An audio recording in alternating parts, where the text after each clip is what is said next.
शिवसेना में एक बार फिर से सियासी विरासत की जंग तेज हो गई है। चुनाव आयोग ने शिवसेना का नाम और पार्टी सिंबल फ्रीज कर दिया है। यानी अब उद्धव ठाकरे और शिंदे गुट में से कोई भी शिवसेना का चुनाव चिन्ह धनुष बाण का इस्तेमाल नहीं कर सकता है। चुनाव आयोग का यह फैसला 3 नवंबर को होने वाले अंधेरी पूर्व विधानसभा उपचुनाव से पहले उद्धव ठाकरे के लिए एक बड़ा झटका माना जा रहा है। हालांकि चुनाव आयोग ने दोनों गुटों को सोमवार दोपहर 1 बजे तक पार्टी के 3-3 नाम और 3-3 चुनाव निशान देने के लिए कहा है। आयोग ने अपने आदेश में दोनों गुटों को यह छूट जरूर दे दी है कि दोनों अपने नाम के साथ चाहें तो सेना शब्द का इस्तेमाल कर सकते हैं। चुनाव आयोग के एक्शन के बाद उद्धव और शिंदे गुट फिर एक्टिव हो गया है। आज दोनों ही गुटों की बड़ी बैठक होने जा रही है। दोपहर 12 बजे मातोश्री में उद्धव गुट की बड़ी बैठक होगी। वहीं शाम 7 बजे सीएम आवास वर्षा में मुख्यमंत्री एकनाथ शिंदे अपने गुट के मंत्रियों, सांसदों और नेताओं के साथ बैठक करेंगे।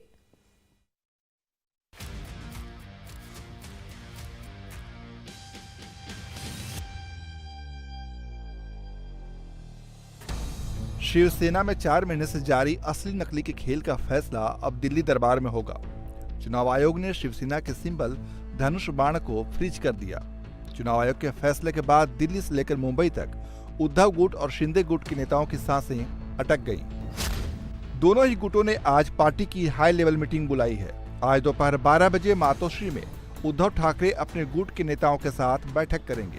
वहीं शाम 7 बजे सीएम आवास वर्षा में मुख्यमंत्री एकनाथ शिंदे मंत्री, सांसदों और पार्टी के बड़े नेताओं के साथ मंथन करेंगे। चुनाव आयोग के फैसले के बाद उद्धव गुट और शिंदे गुट के नेता एक बार फिर बाहें चढ़ाकर आमने सामने आ गए हैं। उद्धव ठाकरे के बेटे और महाराष्ट्र के पूर्व मंत्री आदित्य ठाकरे ने ट्वीट कर कहा कि खोखे वाला देशद्रोहियों ने आज शिव के नाम और प्रतीक को ठिकाने लगाने का घिनौना और बेशर्म काम किया है। इसे महाराष्ट्र की जनता बर्दाश्त नहीं करेगी। लड़ेंगे और जीतेंगे। हम सच्चाई के पक्ष में हैं। सत्यमेव जयते।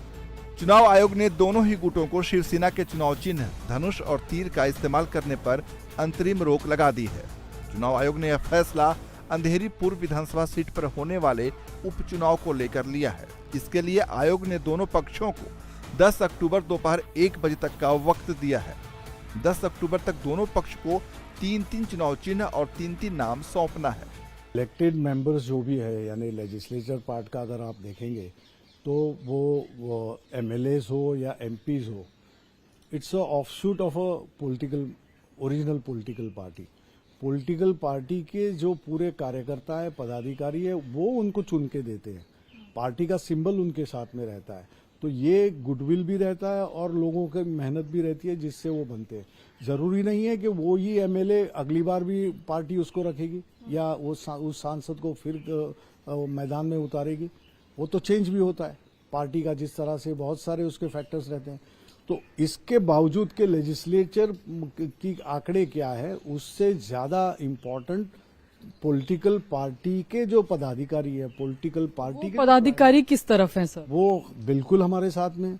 नेशनल एग्जीक्यूटिव का अगर आप देखेंगे तो वहां पे भी वो संख्या जो इनके गए वो छोड़कर बाकी पूरे मोर देन कितने नेशनल एग्जीक्यूटिव के सदस्य उद्धव खेमे? 200-250 के बीच में ये संख्या रहती है। उसमें से ये 65-70 के करीब अगर निकाल दिए गए तो 160 के ऊपर हमारे पास है।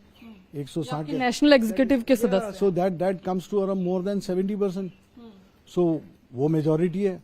उसके बाद में ये जो पदाधिकारी या ऑफिस बेरर्स की बात की, that figure itself goes beyond 2.5 lakhs. So we have the complete affidavits of individual. So it is been signed. They have a proof. सब लगाया हुआ है। चुनाव आयोग के फैसले के बाद उद्धव गुट आग बबूला हो गया है।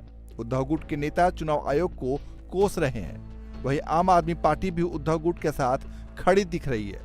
इलेक्शन कमीशन ने जो निर्णय दिया है, जिसमें उन्होंने शिवसेना का सिंबल और नाम दोनों ही छीन लिया है, ये बहुत ही डेंजरस निर्णय है। बीजेपी दूसरी पार्टीज के एमएलएस को डरा के, धमका के, पैसे का लोभ देके खरीद लेती है, ये तो हम देख ही रहे हैं। लेकिन वो दूसरी पार्टी का नाम और निशान खत्म कर देगी इलेक्शन कमीशन जैसे इंस्टीट्यूशन का इस्तेमाल करके। ये डेमोक्रेसी का मतलब आप सोचिए कि डेमोक्रेसी दफना दी गई है। इलेक्शन कमीशन का जो निर्णय है वो बहुत निराशा देती है क्योंकि 1967 में जो पार्टी बनी है, जो हमारे हिंदू हृदय सम्राट बाला साहेब ठाकरे जी ने बनाई, आज इलेक्शन कमीशन ने ये निश्चय किया, उन्होंने एक निर्णय दिया कि उसका जो सिंबल है वो और पार्टी का नाम टेम्पररीली इलेक्शन के लिए सीज किया जाएगा, फ्रोजन किया जाएगा। लेकिन मैं बताना चाहता हूँ कि आपने हमारी दिल तोड़ी होगी, लेकिन आप हमारी आत्मा नहीं तोड़ सकते। चुनाव आयोग के फैसले के बाद सीएम एकनाथ शिंदे गुट खामोश है। इसकी बड़ी वजह है नंबर गेम। विधायकों और सांसदों के मामले में एकनाथ शिंदे उद्धव ठाकरे से 20 दिख रहे हैं। इस वक्त शिवसेना के 55 विधायक हैं, जिसमें से 44 शिंदे के गुट के साथ हैं। वहीं 11 विधायक उद्धव ठाकरे के साथ खड़े हैं। बात सांसदों की करें तो लोकसभा में शिवसेना के 18 सांसद हैं, जिनमें से 12 सांसद एकनाथ शिंदे को अपना नेता मानते हैं। वहीं महज 6 सांसद ही उद्धव ठाकरे के साथ हैं। राज्यसभा में शिवसेना के 3 सांसद हैं और तीनों ही उद्धव ठाकरे के साथ खड़े दिखाई दे रहे हैं। एकनाथ शिंदे ने कांग्रेस और एनसीपी के साथ गठबंधन करने के लिए उद्धव ठाकरे के खिलाफ बगावत का बिगुल फूंका था। बाद में खुद को असली शिवसेना का नेता होने का दावा किया, जिसके बाद पार्टी में असली नकली का गेम शुरू हुआ। चुनाव आयोग के फैसले के बाद बीजेपी भी उद्धव ठाकरे पर हमलावर है। उद्धव ठाकरे जी की शिवसेना ने सब खो दिया। पहले हिंदुत्व, फिर सरकार, उसके बाद में सिंबल, अब नाम भी गया। और सबसे महत्व की बात कि महाराष्ट्र की जनता का विश्वास भी उद्धव ठाकरे की शिवसेना ने खो दिया। शिंदे गुट और उद्धव गुट दोनों ने शिवसेना के चुनाव चिन्ह धनुष तीर पर अपना हक जताया था, जिसके बाद मामला चुनाव आयोग पहुंचा। सिंबल और नाम फ्रीज होने के बाद शिवसेना का नाम इस्तेमाल दोनों गुट नहीं कर पाएंगे। हालांकि इससे मिलते जुलते नाम रखने की छूट होगी। अब सोमवार को दोनों गुट 3-3 विकल्पों में से कोई एक नया चुनाव चिन्ह चुन सकेंगे।